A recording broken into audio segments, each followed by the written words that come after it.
Welcome back to another episode of your favorite podcast. I still haven't really figured out how to exactly open up an episode, but I'm going to keep trying things until something sticks. So if you have a preference for how I start an episode, please let me know. Anyways, I've been hearing from a lot of friends that are looking for jobs that the job market is tough. And on the flip side, I've been hearing from a lot of my recruiting friends that recruiting is also really tough. So is everyone just having a bad time? Today's guest is going to get into that and more. And I've been so excited to record this episode because within the first few minutes of meeting today's guest, I knew she was somebody who likes to tell it like it is. In fact, we yapped away the first time we met and it felt very kindred. So I'm so excited to introduce you to Kiersten Greggs. She's the founder of Trap Recruiter and a recognized recruiting leader with 24 years of experience. She's been named a top recruitment influencer in 2024 and in 2023, the HR Unite TA Trailblazer. What a tongue twister. She's passionate about rebuilding trust, fostering relationships, and driving accountability in hiring. She helps organizations attract and retain top talent while empowering job seekers from historically excluded backgrounds.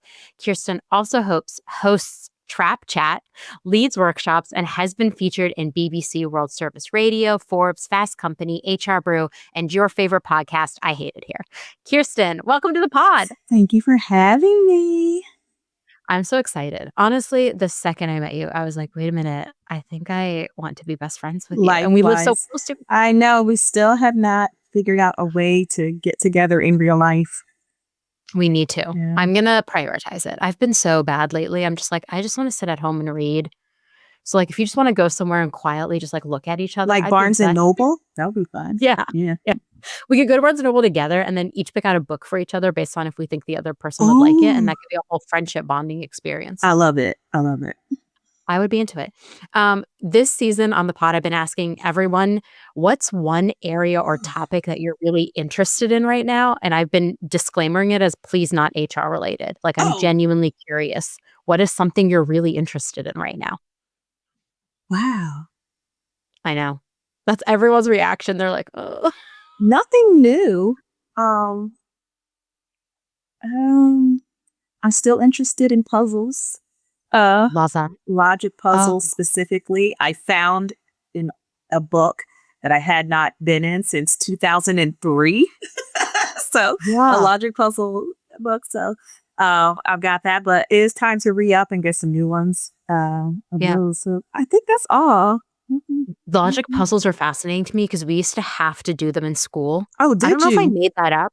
I don't know if I made that up or my parents just wanted us to do them.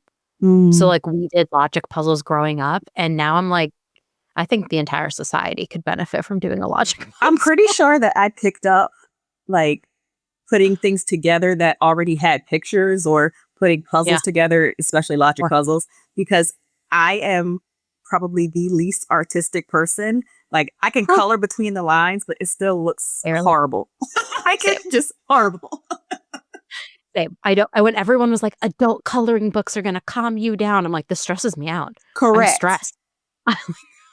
How is this supposed to calm me down? All my friends were like coloring and I'm over here like sharpening the pencils like, oh God, what if I could color like a match? And they're like, I'm the same way. But it's so funny because one of my favorite TV shows is The Challenge, which is on MTV. And they do like, it used to be like the Real World Road Rules Challenge. Now it's just the challenge and they bring people from like other shows too. But there's always a section where they have to do puzzles. And it's so funny because it's like these really fit people being like, I'm so bad at puzzles. And every time I'm like, oh my God, if I was on this show, I might actually be like, I'm kind of okay at puzzles. Like, this is fun for me. But they all get so stressed out about the puzzle piece. And I'm like, just go home and do logic puzzles. Like, what's so hard about this? Like, go have fun with them. It's my favorite. Probably why I'm a recruiter, because it's pretty much the same thing. I can't wait to get into that because I've been doing so much recruiting. So we are a team of, I always joke 1.5 because when I'm not doing chief people officer, I'm content creating. But we've been doing a lot of recruiting. And honestly, some days, you're right, it feels like a puzzle. I'm sitting there and I'm looking at all these pieces and I'm like, how do all these fit together? And is this causing this and this doesn't fit? So I'm pumped that you brought that up because we're going to talk about that today. And I thought maybe I would break our episode into like 2 pieces. The first where we like address the job seeking market, because I think a lot of job seekers are struggling and people listening to this potentially might be looking for a new job and wondering like, what can they do? And then I want to talk about the recruiting experience because it's like two pieces of a puzzle. You're right. Mhm. So starting there, like, what are you seeing in today's market? It's tight.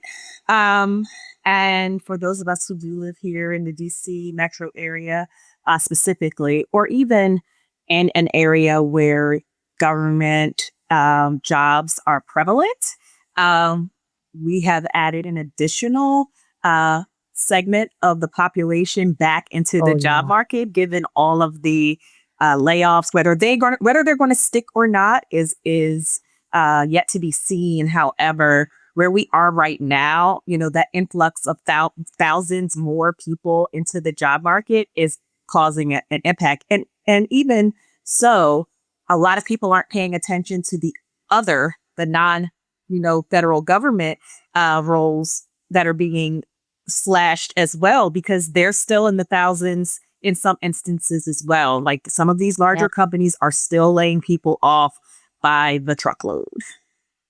Yeah, I feel like it's interesting because we're both in DC. Mhm. We're both in the DC area, but it used to be like the federal government's the most stable job. It, Like any yeah, right? And now that's like not the case. no. And I mean, I'm a tech startup dork. Like I have now worked at 4 different startups. I love them and I'm used to it not being safe. I'm used to like, are we gonna run out of money? I'm used to like, these types of things.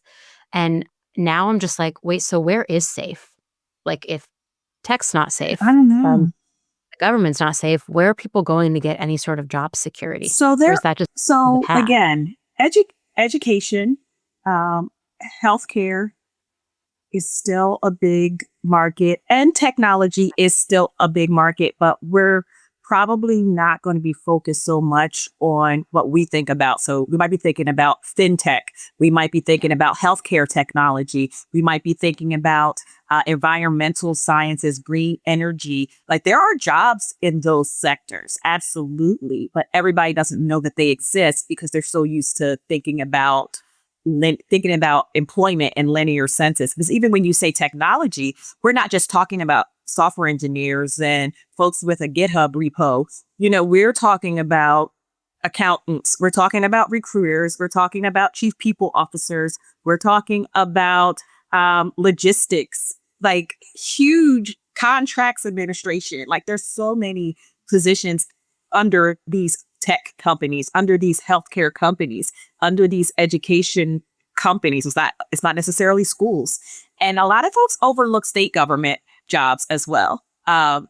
They don't really think about like your city has opportunities, your state has opportunities for roles, and they stay open a lot of time for a long time because again, they hire differently.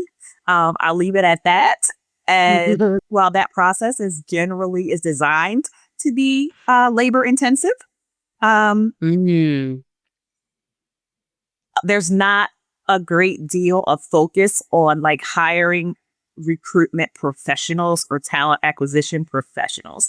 We're still in this is personnel, where everything's kind of thrown in there. Or you have HR people who take the application and stamp it, send the offer letter, and the hiring manager or whatever like does all the work, and I may post a job for them, but that's about it. So they're not really involved in like the trend of talent acquisition. But yeah, there's opportunities out there, but no, I'm not going to pretend that this is a good time to be looking for, or a fun time to be looking for a job. Yeah, I have so much I say this so often, I have so much empathy for anybody who's out of a job or looking for a job. It Mhm. is just knowing the stats that, like, the average American doesn't have enough in savings to, like, cover a Right. catastrophic event, and then looking at the massive amount of people who were laid off in this last year, I have so much empathy for them because this is just, like, an untenable situation for a lot of people, and I wish that more people understood that, like, people are exhausting their, like, entire life savings, Yeah, depleting their 401k simply to live because the job market has been so tough. absolutely. So, I always try to make a point to say that because I just have so much empathy. I wish I could help everybody. It's like my problem in life. I'm like, I wanna help everyone, but it's hard because there's not I mean, and I'm hopeful that, like, maybe we'll see the job market turn around. Like, Yeah. do you think, like, at the rate we've been going for almost a year and a half, 2 years, like, what do you think's gonna happen in the next few months to a year? Not that we can predict, Yeah, that's what I honestly, was going to say. I've learned not to predict, but I not don't to know. try and Yeah, predict true. anymore. Um, Yeah. and I'm not in a let's wait and see type of situation or that mindset. Yeah. I'm going to continue to be as strategic and as proactive as I can be. But, we have to be clear that there are a lot of parts of hiring and job searching that are out of our control. So we have to maintain and do the things that we can do, the things that are in our control. I feel like I'm at an AA meeting. Like, oh I love gosh. Yeah, it's this. like I'm like, the serenity prayer, I see it. yeah. I see people. We can only control so Yeah, we much, can you're right, only. and it's, like, remembering that, and then obviously, like, my goal is to help people who are listening to this who maybe are job seeking. 'Cause, like, you've been in recruitment for, Hey, 24 plus calm down. years. 2 decades. Sorry, sorry, sorry, sorry, sorry, sorry. Calm down. Sorry. It sounds better when I say 2 decades than 25 I years. like You it. see? You see how? I mean, like, you've seen some shit. And this Like, is new shit. Okay. This is nothing like it's been before. I said this in, the 2020, 2021, even 2022, that, oh, this is so much different. But this is so much different than even that. Because for all intents and purposes, people have long forgotten about the pandemic. But people are still getting COVID. People are still getting sick. People are still getting these illnesses and, workforces or groups of, teams of people are being wiped out in terms of like being out of office because of illnesses. And we're not talking about that kind of stuff anymore. And then, in other situations where there would be like an extended leave for someone, you would bring in a contractor or you bring in someone to fill the gap or you divide stuff on the team. But the way that things are going today, you never know like when yeah. someone is going to leave. And then a lot of people don't want to devote the time to even find a new person. So they kind of just move on and stack the work up on someone else. And honestly, that's what's happening a lot with recruiting teams. That's why they're so burned out. That's why, you still have a lot of recruiters who are looking for roles. I'm so excited that, one of my good friends, Aaron, it's been almost 2 years. He got a new role. He's like, I'm taking the green Yeah. banner down. Like, no, open Yeah. to work. But, at first he was kind of there was a few people, that had that same timeline, but more and Yeah. more, his timeline was mirrored a lot of other people's as well. So Yeah. I first of all have so much respect for you that you are like, we haven't seen this before, because sometimes I talk to people who are like, this is just like the '08 recession. no, it's This is just like, not. yeah. And I'm like, I keep joking, like, in unprecedented times. I'm ready for some precedent. Like, can someone tell me? Yes. Because I'm over here like, what's gonna happen? People ask me all the time, like, what do you think's gonna happen in the next? I'm like, I don't know. Literally, I wish I could tell you, because I would. I would tell all of you. But like Mhm. Aaron, like, I know Aaron as well, like, more and more people are telling stories of being unemployed for a year, 2 years, and they've been actively trying to find roles. And I'm Actively. like, that's going to become, I think, more of the norm now. And now we Mhm. have just the piling on the work that you said, I think is so true. There are so many people that are burnt out because they're doing the role of 5 people because no one will hire. They don't have headcount or they don't budget to hire anybody else. Correct. So I just think like this has become it. Okay, for job seekers, I think we touched on like today's market, what we're seeing in today's environment. Like, I think the number one question I get from people is like, Mm. how can I really stand out in a hiring process? Wow. So that's a loaded question. It That's is. a So, loaded question. I think a lot of people overlook the key thing in the job search, what I would call the linchpin that holds everything together, and that's networking. Um, and it really is. And I'm saying that because networking touches every single part of your job search. When people come to me for career coaching, they're like, oh, can you do my resume? And a lot of times I'm like, the first question I ask them, especially for folks who are experienced and beyond their entry level or even, 2 or 3 years of experience, I was like, I'll ask them, like, when's the last time you looked for a job? They're like, oh, here, here, here, here. But then I'm saying, okay, and then how did you get that job? Was it because you submitted your resume? At what point did you give your resume to the job that you have now? And most of them, and I'm not saying like 6 out of 10, I'm saying 9 out of 10 will say the resume was an afterthought. The resume came at a point after they had already been in talks been in conversations. They may have already been communicating with a recruiter. They may have already been talking to their friend or their family member who works at that organization. They may have already made some type of connection to that specific role. And the resume was like, oh yeah, like you're going to have your first interview on this date. Make sure you send your resume. Like it's that kind of situation. Wow. So I always ask that question because I don't know where it came from, but we're conditioned to actually think like the only thing you need is a resume. And even then, I did not work in this time. Like I came I started recruiting like in 2000, January 2000, the first day of work in the year 2000. And yeah. Okay. Sorry. I loved Y2K. We were all like, is the world going to end? I don't know. Right. And I went and became a technical recruiter at a search firm. But love that. Yes. But again, people were bringing, like physically handing resumes to people. Mm-hmm. So the job search was different. Or even coming into the interview, handing their resume. I mean, there were times that a hiring manager was telling me, hi, I met Joe Smith last night. And Joe Smith sounds amazing. He's coming in today for an interview. We're going to talk to him about this job. You see what I'm saying? Like there wasn't that matching already going on. So I tell people networking. Networking is the big thing. But the key there, how to stand out, is to not look at networking as transactional. And I think a lot of times we do that. We spend a lot of time, like our first contact with someone is not necessarily, hey, do you know Anne? Oh, you do? Would it be okay if you introduced me to her? Instead of, hi, Anne, I know Kiersten. I'm reaching out because I saw you have this job posted. It's like, come on, like, you don't know me. Or just like sending that message and wanting something in return, or saying, hey, can I pick your brain? How many of us hate that email? How many of us don't trigger me right now. If one more man building a HR startup messages me on LinkedIn and says, can I pick your brain? No. You cannot. You can pay me to give you my thoughts, and even then I'm not going to give you all my thoughts. Can I send you an invoice? Yeah, honestly, like I have a friend who replies when anyone says, can I pick your brain? She'll reply with, sure, here's my link. You can pay me before I get on the call. Correct. And that's fine. I reached out to someone the other day that I haven't talked to in a while. Like, we haven't actually spoken in a minute. We send Instagram memes, but that's not real life. So I said, I was like, hey, we should catch up. Let's have coffee.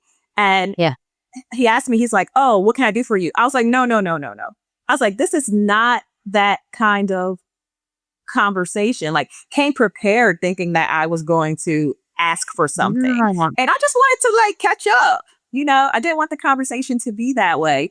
And he wasn't, doing that as like, a slight to me. Like, and again, I've never done that before. So I think he maybe thought like, hey, she must need something. Like, what's going on? But we have to keep maintaining those relationships. We have to cultivate the relationships we already have, and we have to build with authenticity the ones that we want. And networking is the way to do that. Yeah, I just like you and I met at an event, and within 5 minutes, I was like, this is a real person. Within 5 minutes of talking to her, I was like, she's a real one. Because like I'm not really good at being fake. I actually have no fake bone in my body. People usually know where they stand Shocker. with me from like the look on my face. Like, I'm like, if I like you or not from the look on my face when I see you, like, you'll know. But it's so interesting because I also had a recent experience where like I sent a friend, a professional acquaintance, like we met through the world of HR, and I sent him a gift saying like it had been months in the making and I'd been meaning to do this, and he had, I sent him a gift, and he sent me a voice note back and was like, oh my God, whatever you need, I'm there for you. Like, call me if you need this, any introductions you need. And I had to send him back a message to be like, hey, like, just so you know me, like, I'm not giving you a gift because I'm asking for anything in return. I just want to say thank you for like what you've already contributed to my life. Yeah. And like, will there be a time where I need to ask you for something? Yeah, maybe. But that's like not my intent when I meet people. And I think that is also a shift in networking that has made me successful in getting to know people. Mhm. It's like, sure, there are people I want to ask things from, but I'm also genuinely like curious to know real people who are doing this work and like Yeah. what they're trying to do in the world. I'm more interested in that than rolling in and being like, hey, can you do me a favor? Yeah. So I think like that authenticity is picking up. Like, so if you are looking for a job, like look at your network, look to see who you're connected Yes. with, have conversations. Like it doesn't have to be like, hey, I saw this job on the job board. Can you help me get it? It's like, no, have conversations because you never know who they know. You never know who's coming to them and saying, who do you have in your back pocket? So I think just like keeping those connections strong is always really Yeah, important. and that will happen naturally. Just like you sent a gift, like you made a connection and that person was Yeah. like, hey, listen, like Whatever you that's need. an offer, that's an offer. So you weren't like, hey, they weren't like, oh, thank you for the gift. It's like, oh, glad you liked it. By the way, can you see what I'm saying? Like, you see the difference? Never. No, Yeah. I know you wouldn't, but that happens because if does, your yeah. intent had been to send this gift to get this person to respond to you, to get, a window so that you could ask them for the favor that you wanted, and that says a lot because that's likely how that person is being engaged on a regular. So when you did something different, it was like, wow. And it goes back to your question. That's how you stand out because they're going to remember like, oh, okay. Yeah. And you also never know, like, I think the other thing too is like, you never know who your friends know. No. So like, I feel lucky that I have like some friends in HR, some friends not in HR, but it's like some of my most interesting introductions have come from my friends that aren't in HR. Yeah. So I can And see I'm that. like, this is cool. Like I'm about this. And like, they know people, like, I don't know. I think networking to me is people always tell me I'm really good at it. And I'm like, really? Cause all I want to know are like people's secrets. Like I have like no chill when it comes to small talk. Like I don't want to be like, Mm. what's the weather like? I'm like, I want to know you. What are Like, you passionate about? What are you excited about? Like, who do you also hate? Like those are the cover things. well, That's what I you want. already know that answer. So, I think I asked you like 5 minutes in, like, oh, you hate this person and I had too. no, yes. I was like, absolutely. But like those things I think are just interesting. Okay, we could do a whole episode on all the people we hate, but that's No, we don't. I No, don't I'm just get, kidding. listen, I don't amplify voices that I hate. Yeah. We tuck them away and we don't pay attention to them. And then we amplify Exactly. the ones that are trying to do good in this world because there are so many people out there trying to revolutionize HR, honestly, and Yeah. we desperately need it. That's, We like desperately need it. But okay, question for you. I keep asking all my recruiting friends this, and I think it's silly, but I love asking it. Why does everybody think that you need to beat the ATS? Like, how did this become a I thing? have no Was it idea. one influencer on TikTok that said that we all need to learn to beat the ATS? I'm confused. Why is this a thing? Do I need to beat the ATS? There's no such thing. There is no such thing as beating the ATS. I tell people there's no person in the ATS that is snatching your resume out and shredding it, throwing the trash. And I say that because the ATS is just a filing cabinet. It's a digital filing cabinet. Please understand that. Is it, in some instances, ranking you? Is it giving feedback based on the way you may have answered questions? Is it pulling keywords and all those things? Absolutely. But guess what it's not doing? It is not rejecting you and it is not making the decision. A human being has to do that. Someone has to actually tell it to do that, Yeah. Again, someone's gonna be like, no, that's not true. And I'm not speaking in absolutes. I'm not saying that there's a requirement that you have a full scope polygraph and you say, I don't. No, you're not being considered for that role. So in that instant, yes, the ATS said this person's not considered for that role. But what the ATS did not do was pull you off of that job rec. The ATS scored you and said, this is why this person's not qualified. And the recruiter still had to say, oh, you're right. Because there are times that, no, you're not right. Yeah. So, yeah, there's no such thing. And I don't know where it came from, but the best thing I can say is that there are a lot of people that are given the opportunity to talk about jobs who are not involved in the hiring process. And they use their experience, they use these antidotes, they use these one-offs, and they are tremendous at storytelling. They are engaging.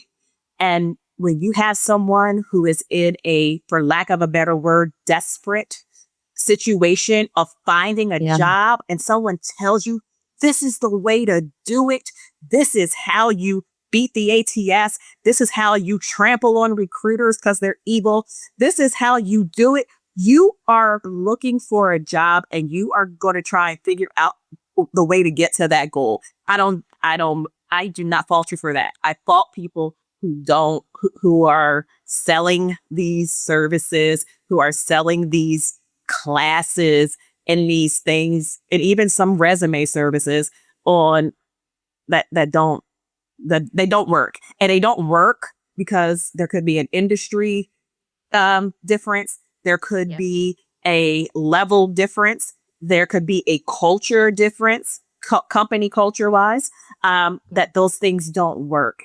And again, it worked for you that time, but there is no exact formula for why someone got hired. 2 + 2 does not equal 4 in hiring. Sorry, it just doesn't. I mean, like, it's very true. Like, we see it all the time. Also, I'm going to get to the bottom of who invented this beat the ATS origin story. I'm going to get to the bottom of it. I'm going to do my investigative work on it. Some weirdo tech person did that. Someone that sold these people the ATS. Okay. And then they said, how can I leverage this to get more money? Because so then they said, ooh, job seekers are beating your ATS. Do you know why you're getting so many people apply for your jobs? Hey, you got my blood pressure up. Sorry. I mean, the podcast is called I Waited Here, but I did not mean for you to hate it here while we are recording. But no, I feel the same way. That's how I feel every time I see one of those stupid posts that are like, the green banner open to work is hurting you. I'm like, no, it's not. The fuck up. Shut up. That is not how I view it. Me as HR, I'm like, good, now I know this person's looking for a job. I'm not going to be like, oh, I don't want to hire that person because they're looking for a job. That's ridiculous. I wrote something on why, like the pros and cons, like I literally, like a publication came in, like literally why the pros and cons of the green banner. Like, what is the point of having LinkedIn? You're there looking for a job. It's a professional networking site. If you're looking for a job, like, why are you shy about looking for a job on a job site? Like, that's ridiculous. That's like being on a dating app, but being like, I don't date. What are you doing here? What? Why are you on this app? Building my pipeline. What are you talking about? Building my roster. Come on. There you go. No, but it's wild to me. The hot takes, every now and then when I see somebody with a hot take, what I usually do is I go click their profile and then I look at their background and I'm like, are they qualified to give me a hot take? Yes or no? No. And very quickly you can figure out if the hot take is I just want clicks and engagement, or if I truly have a hot take about how we do something incorrectly because I have been the person who's had to do it incorrectly for several years. So I just think like there's a lot of interesting things on social media that like I've now done my thing where I like now go investigate. I'm like, should I believe this thing? Let me go invest. I'm becoming Mary Kate and Ashley. They're the only two investigators I could think of. When they're like little kid detectives. Okay.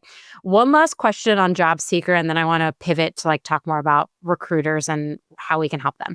What's your take on using AI for resumes or job searching? Yep. Absolutely. Do it. Why wouldn't you? How? What are you using? Okay. Yeah, what are you using for? Everything. I have a whole series that I did this summer called AI tools for job seekers. I'll send you links to the videos. We'll drop it in the chat. I still have to go ahead and compile everything and take it out of our Google Doc and actually put it someplace that other people can access it where all the information is compiled. But I'll get to that. Use it for tailoring your resume. And I say this because everybody else say, tailor your resume to the job. No, be efficient. Let AI do that. And I'm saying this because, let me give that disclaimer. This is for people who already have a functioning resume that they're submitting, but they would like to they don't have the time, or they're not able to spend the time all the time in fine tuning and rearranging all of those things for them. Let it also send you jobs. Set up searched criteria for it to send you jobs. So that's, again, one less thing you need to do. It should help you be more efficient. Use it for storytelling. Use it for communication. Storytelling is big. I mean, we're not going to pretend that every recruiter can tell you there's someone that they reached out to because of a video that they saw on TikTok or LinkedIn or Facebook, or they had a picture on Instagram and they were like, wow, like, this person's kind of dope. I want to talk to them. So do that. Use it for that if you want to. It has to be authentic. I don't have a TikTok. I mean, I have the account. I don't post TikTok videos because I don't know. Why? I don't do it. Like, I don't engage on that platform. So why would I do that just because other people are doing it? You see what I'm saying? Yeah, I just go there and make absurd hot take videos, or then people in the comments are like, oh my God, she's wild. But that's not authentic. That's not authentic to me, though. So that's why. That's true. I'm not going to do anything. That's not why I want to do it. So I'm not going to do that. And use it for your job searching. Use it for your resumes. Use it to help you find positions. Ask it questions. Use it for communication. So instead of, again, hi, I'm Joe, and you send this email that's like this long. I don't know why I keep picking on people named Joe. I apologize. Yeah, because everywhere we love you. Yes. We're not against now, the name I don't Joe. know why that name is coming to my mind. But yeah, like, use it to help you craft your communications. And I'm saying this again, it is a tool. It is not the answer. It's not the microwave. It's not going to pop the popcorn for you. Like, popcorn, it's my favorite food. Yeah. It's like using the stove, if people still do that. I know. Yeah. For popcorn, like an air. No. I'm saying it's not the that's why I said it's not the microwave. It's not going to pop your popcorn. It's more like the stove. You have to stir it. You have to check on it. You have to do all those things. You can push the popcorn button, and walk away. You can't do that with your job search. There's so many interesting things. Even like taking a JD, dropping the JD, like if you see an open job. Yes. Dropping an open job rec into ChatGPT and saying, what are some common interview questions they might ask you if I'm interviewing for this role? Perfect. Or even, how does my resume align with this? What do I need? What else do I need to do? But I have to also say that when you say, hey, should they use it? Yes, absolutely. You know why? Because recruiters are using it, because hiring teams are using it. And yes, we can recognize when a resume is 100% AI crafted because of the way it's written. But I need job seekers to, job seekers are much more engaged and much more knowledgeable than they were when I first started recruiting. You're going to recognize that the job description is AI generated as well. So, we have to get to a point where we're not slamming on each other for doing the same things, add yourself into it. Like, let it use your voice, like, get more comfortable using prompts. I use GPT and Claude together, for example, like I'll ask them the same question and see how their answers compare. I'm getting used to, I'm getting more comfortable, crafting my prompts, and it's starting to understand me better. It's starting to use my voice better. I'm reluctant to, but I need to check to see if they still consider me a white man. I did that one prompt where it was like, what do I look, based on what you know of me, like what's online, what do I look like? And I was like a white man in a suit with diversity books sitting on the desk. That's so cute. I was so embarrassed. I asked, okay, we'll just wait for this. I asked it, and it painted me as a black man with headphones. And I was like, honestly, ChatGPT, this is a compliment. Thank you. So where I was like, wow, it just assumed I was masculine, which like I could understand. I'm like, very direct when I'm interacting with it.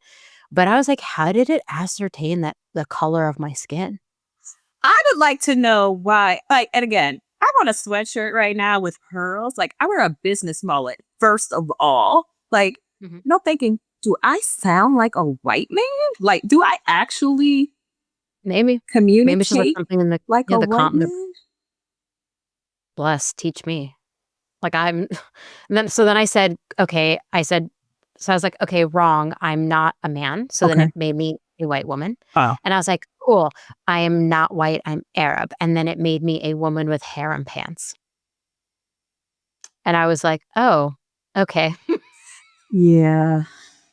I just stopped after that because I was like, I can't take this anymore. So here's the dilemma. Too much about me. Do we continue to teach AI to be smarter? Or do we... That's what we're doing by talking to it, I said, do we do that? Or like, do we correct it? Or do we, again, use it to the point that we do, double check, and then do our own, like use it as just like a guide. Like, yes, an outline. Like if you're stuck with where to start, okay, can you create an outline? You know, again, you don't got to use every single point. You don't got to use everything, but it's a dilemma. But yes, job seekers use AI. Yes, absolutely. Love it. Okay. Now to talk about the recruiters, because truly from most of my recruiting friends and doing my own recruiting, it's not really fun right now for a lot of reasons. But I want to start with inefficiencies. Like, what are the biggest inefficiencies you see in TA processes? I got to write these down because I'm probably doing them. I'm going to say number one right now is the long interview processes. I see the most complaints on these long interview processes, and recruiters are going to jump in your mentions and explain why they don't, why on the RACI chart, they're not responsible for the interview process. But I need them to understand that you need to use your voice and you are empowered. And you need to tell people why this doesn't work. So the interview process being too long, like stop participating in it. If you don't, you're not responsible for ensuring that 6 interviews for the same thing and plus of this, plus of that, plus a project. No, be more engaged in the hiring process. Like you're capable, do it. That's number one. Communication failures is a big one. And I'm not just talking about from the recruiter to the job seeker. Recruiters, again, are communicating with hiring teams. They're not communicating with the other stakeholders in the organization. They're coming on your show and they're saying why they hate it here. Do they still call it this? Even though it's like they're subtweeting. I say tweeting. What am I going to say? Xing? No, tweeting. No, I'm saying like, and I say sub, because I was like subtweeting. They're doing all those things. They're going on Reddit and they're copying and pasting your internal communications. I'm sorry, they're doing it. And then you have a lot of recruiters who are not really taught or really bought in to what this job entails. They are seeing it extremely transactional. They don't enjoy it, so they shouldn't do it. They're over relying on technology for matching, for selecting, for reviewing instead of being that human in the loop.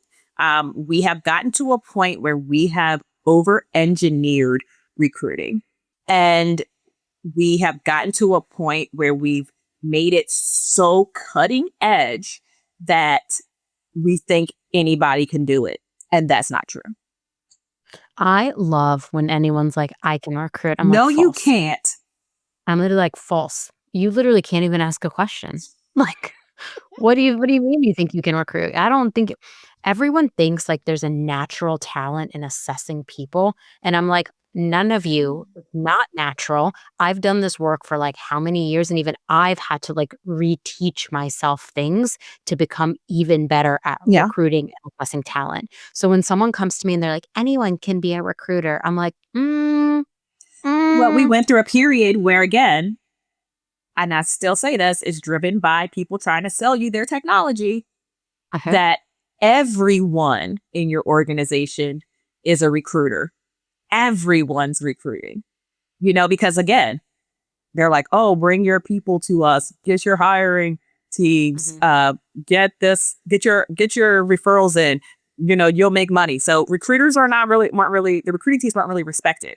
They weren't really given, again, they weren't really seen for the value that they have. But I learned a long time ago that recruiters are true generalists, because for us, because of what we do, especially those of us who work in services companies, like, you have to know a little something, and you're not an expert, but you have to know a little something about compensation.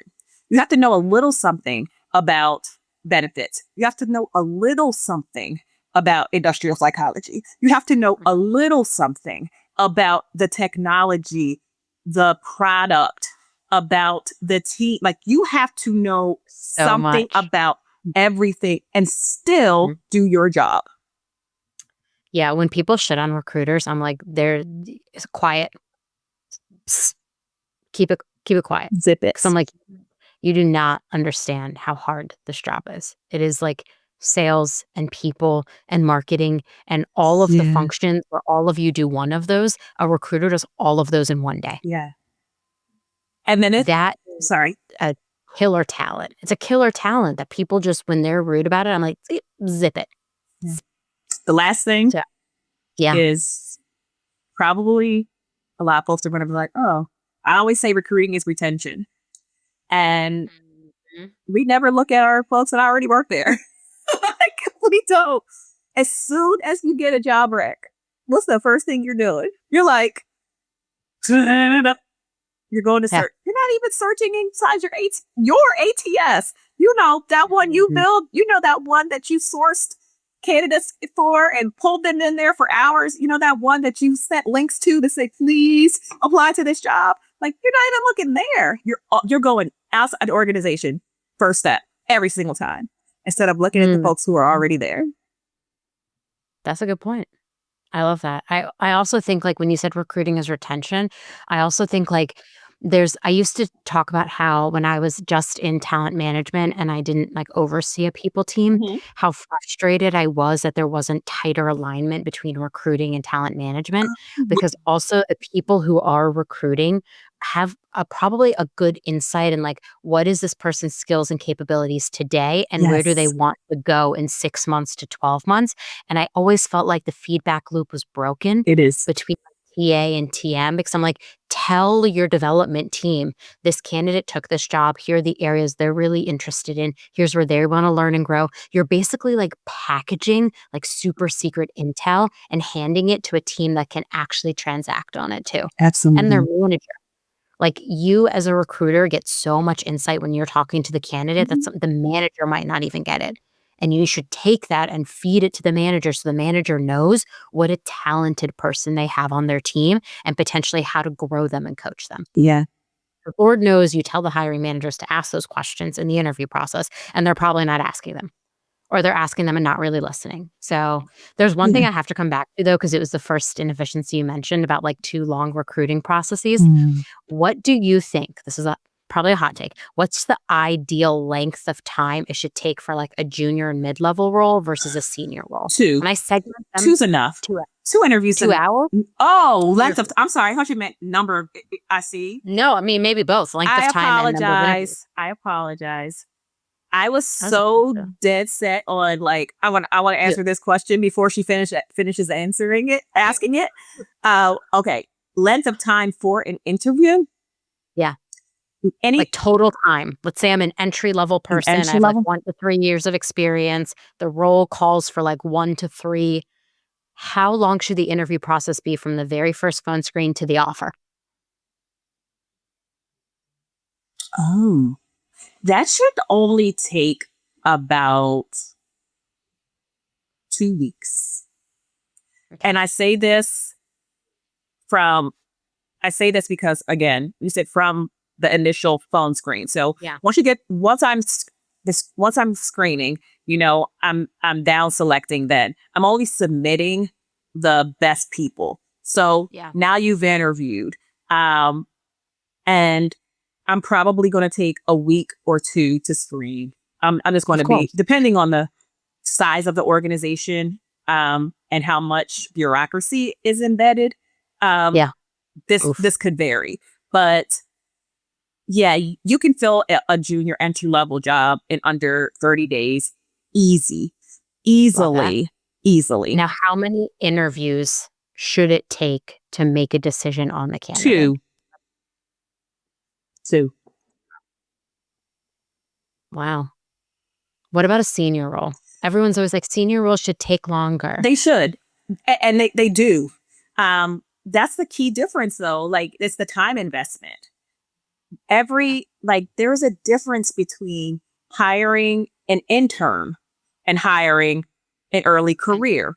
There's a difference between hiring a CEO and hiring a director.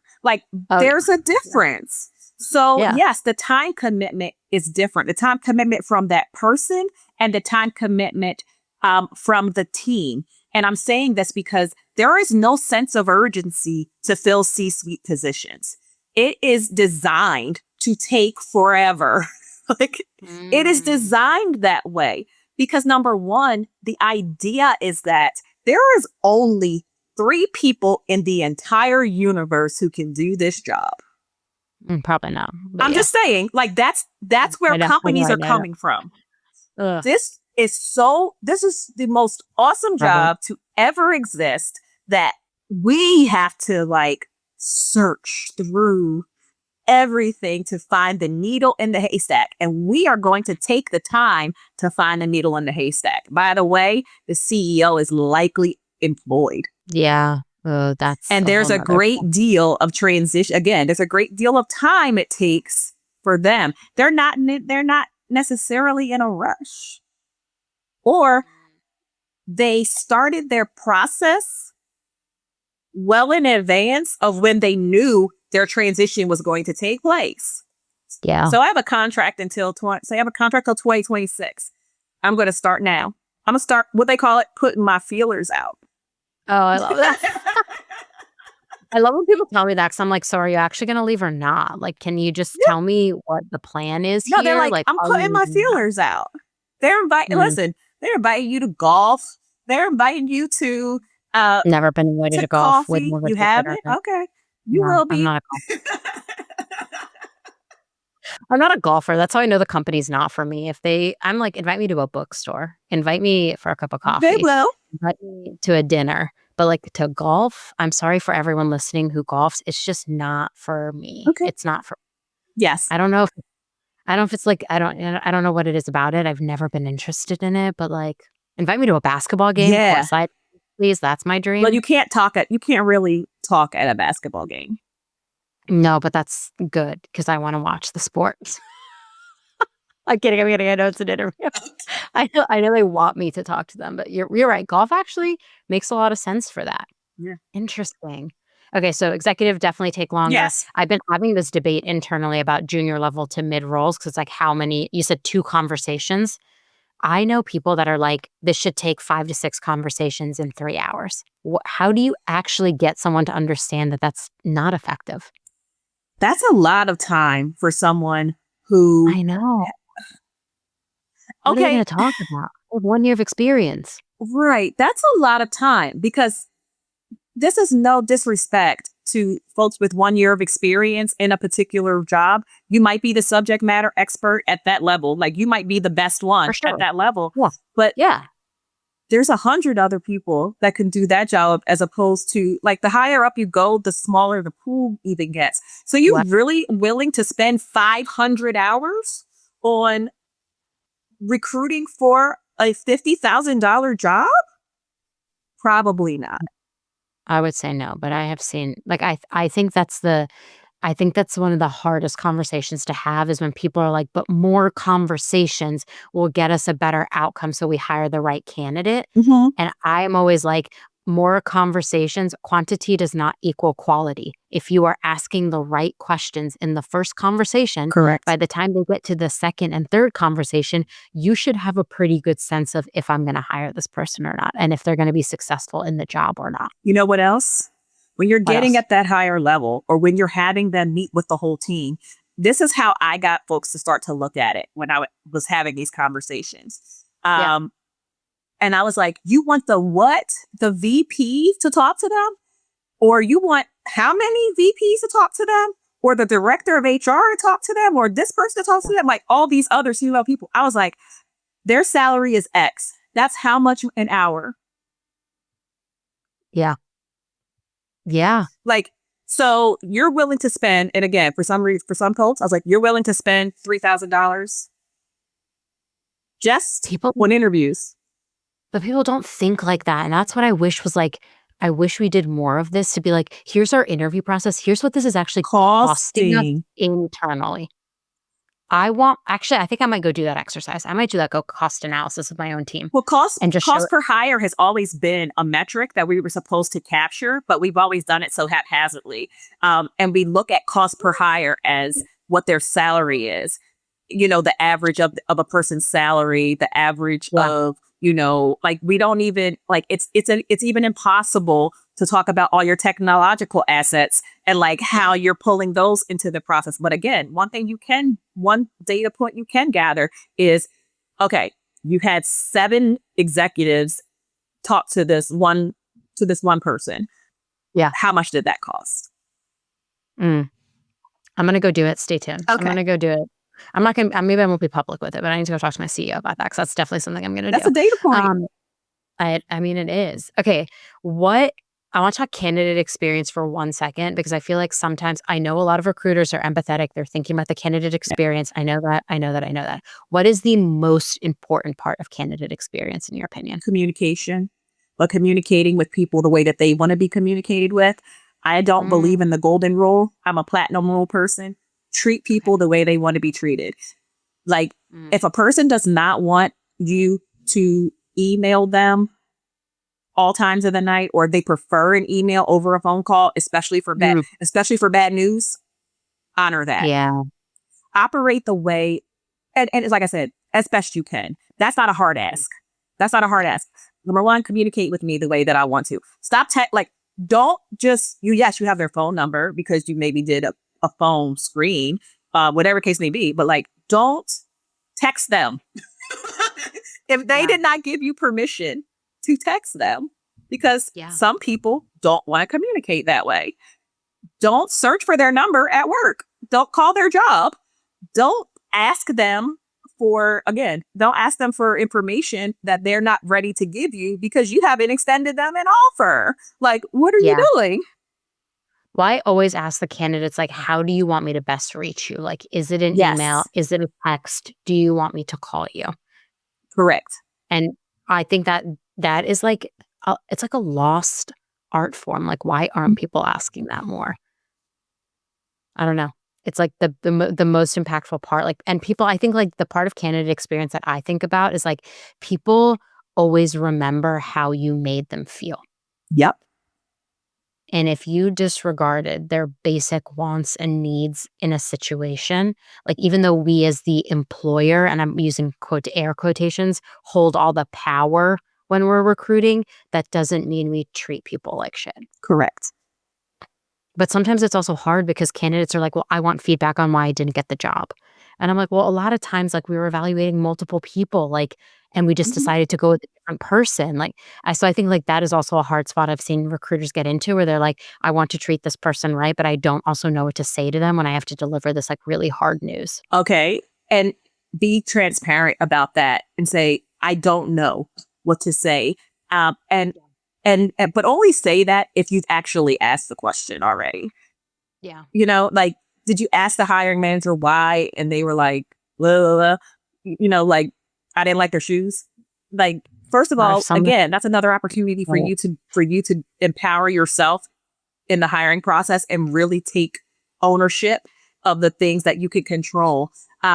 Inconsistent evaluation is something that you can control. Don't accept the answer of, again, something that doesn't align with what was set, the parameters that were set forth at the beginning of this process. Like, okay, at what point did this change?